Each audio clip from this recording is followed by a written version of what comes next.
Hello and welcome everyone. My name is Ferris Madonna and you are joining us in on The Unsung. I am here with Brandon Davis, the Senior Associate Athletic Director here at San Francisco State. Brandon, how are you, my man? Doing well. Thanks for having me. Doing good, man. Brandon, let's get right into it, man.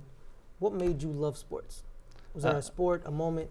What can you take me through that? Yeah, I think just growing up, I went to a lot of games. Played at halftime of a Warriors game when I was little. Went to A's games all the time. Had a family friend work in the front office, so they got us tickets all the time. Used to go to 40 games a year. So just grew up around sports, and I played basketball, I played baseball, and I knew that it was something I wanted to stay involved in, and I stayed involved in high school even though I didn't play.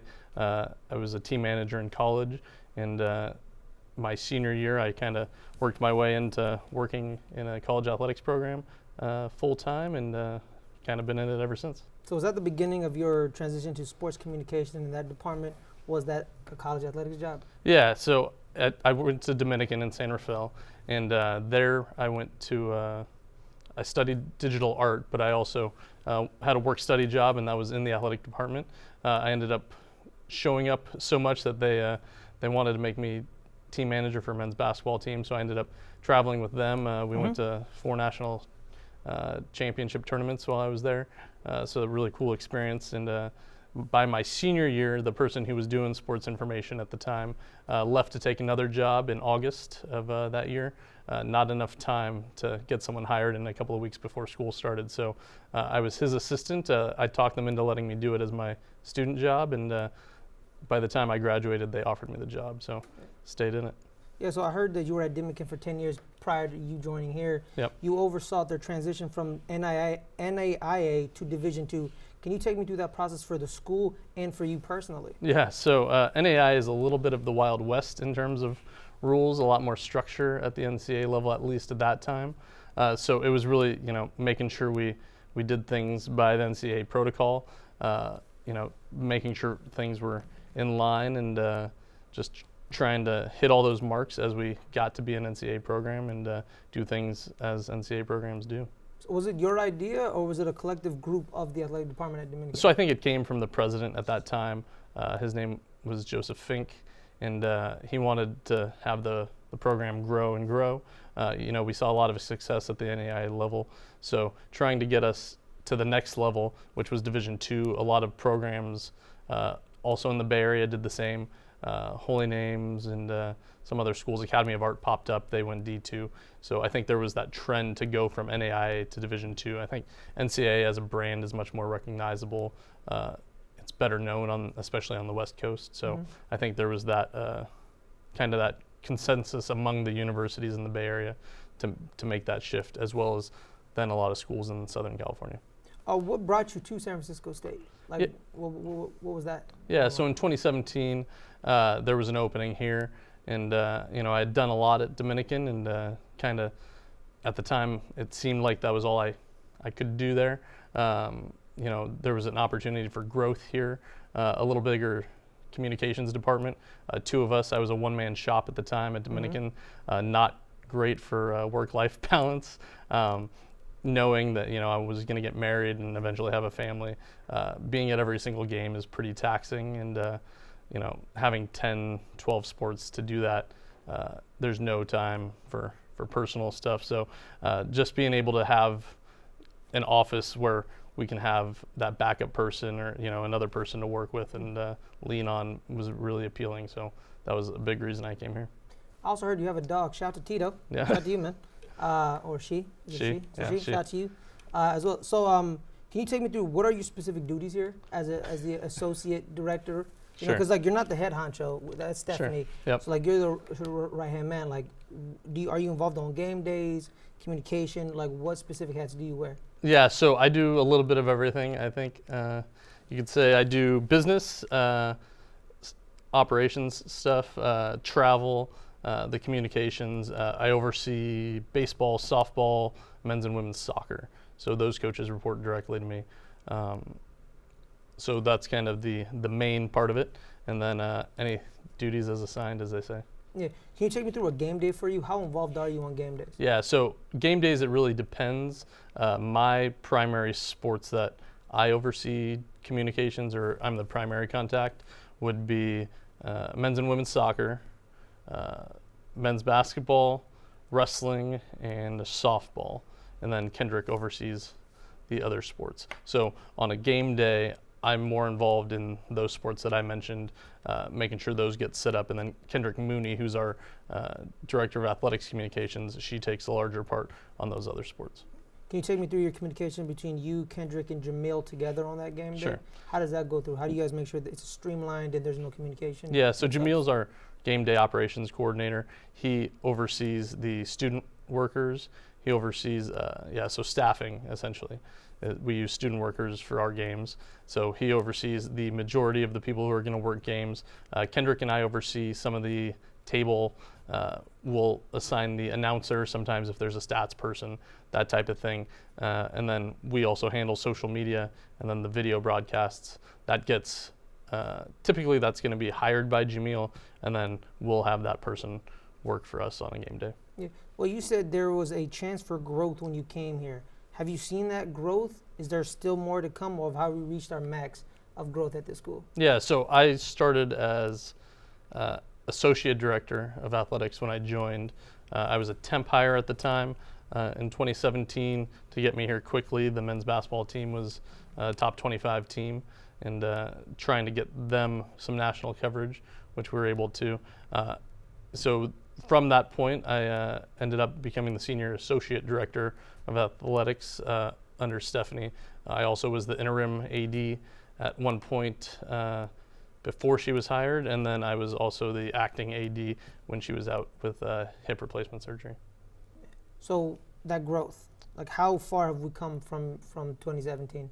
Yeah, I think I would like to say quite a bit. I think the department's in a good spot. We've strengthened what we do for our student athletes and tried to make their experience more positive. And I think for me, especially with COVID, I've found a better work-life balance and making things work and working with others and assigning duties. I think I'm very hands-on still, but I think being able to recognize that others need to be able to do their work and let them have the space to do that work. Well, you said you brought up COVID. I want to go there. How did COVID change the way you operated in the athletics department? Because it really shook up everything. Yeah, so that first year, we shut down in March, I believe. Mm-hmm. And the baseball team had left for a road trip. We had to call them and tell the bus driver, turn back. So I think things obviously changed, as you know. It was really difficult to kind of shut down that rest of the year, tell people they weren't going to be competing for national championships. We had a wrestler at national championships on their practice day. They were told, hey, you're not going to have your championship tomorrow. Mm-hmm. And we also had a track and field athlete in the same situation. So that was difficult and unfortunate for those student athletes. The full next year, our conference shut down for the full year and just ramping back this year. I think it's been pretty positive. We've had good turnout at games. I think there's been interest there. A lot of mental health issues to deal with. I think just the after effects of COVID and people trying to figure out what they want in their lives and, what they want, whether it's on the field or off the field. I think people just look at life differently. So trying to navigate that and be as supportive as possible. I think there's a lot more that we do now on the mental health side, which I think is also good that's been brought to light, but not necessarily, because COVID has brought things up. I think it's good that we're able to support that, but I think it's also, COVID has been tough on a lot of people. What are the benefits or challenges, if there is any, at a D2 school versus the NAIA school? I forgot to mention that. Yeah, so I guess I'll do that two ways, NAIA and D1. I think Division II, there's a lot more, it feels a lot more like a family. Division I is such a business-like model. It's so revenue-driven, whether it's TV revenue or ticket revenue. NAIA, since there weren't a lot of schools for us to play, it's hard to follow, right? So we had a small conference in California, and then we played all teams from the Midwest or Florida that you've never seen or heard of before. So I think for us, knowing your opponents, having heard of them, I think that it provides a better model. The Division II model is regionalized, so there's the West region, there's the East region. There's 8 different regions: Southeast, Central. But I think that model provides a much better opportunity to kind of know who you're going to face in the postseason, and also it provides better travel opportunities as well. We sent men's soccer to Denver this year. So there's different spots. Women's volleyball went to Hawaii to face some Division II schools. So the opportunities, not only on the travel side, but just the competition side, are better at D2. Yeah, so you brought up that Division I is more business-like; it's all about revenue. Then you said Division II and NAIA are like kind of like family. Do you strive to have that kind of environment in the athletics department where everyone is in like the foxhole together, to the end? Yeah, I think our coaches all know each other. They know what's going on in each other's departments or teams.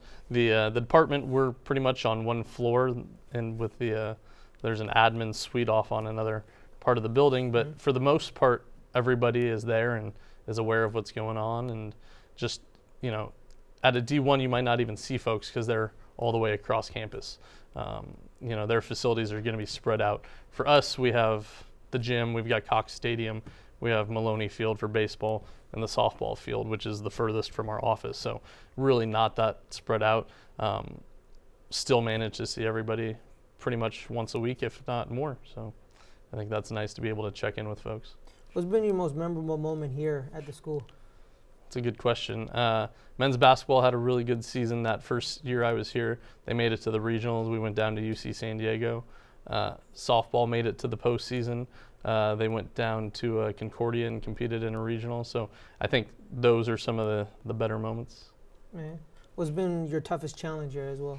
Yeah, I think I think COVID, I've got to say, was our toughest challenge. Just navigating that, going a full year without playing for folks, more than a full year really, since we ended that one season early. Just that uncertainty. For me, it was good because I was able to get involved with other parts on campus and help folks who needed it at the time when we had, what folks would argue is downtime. We were still certainly busy, but they wanted to find other roles to keep us busy since we didn't have our day-to-day duties as much. But I would say COVID for sure. Outside of COVID, what other challenges did you face? Yeah, I think enrollment is always an issue. The price of San Francisco is not cheap, so housing can be an issue for folks. So just trying to find ways to fund our program to stay competitive with others. Nice. One last question. Sure.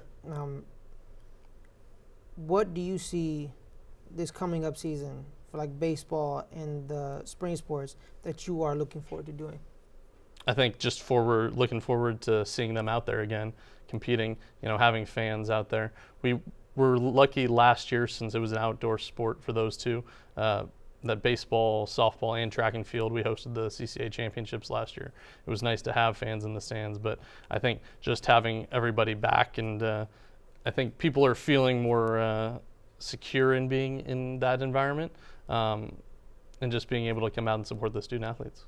Brandon, thank you very much, man. I really appreciate that. Yeah, thank you. All right, thanks to everybody who came in to join us. My name is Faris Madonna. Big thanks to Brandon, and we'll see you guys next time. Have a nice night.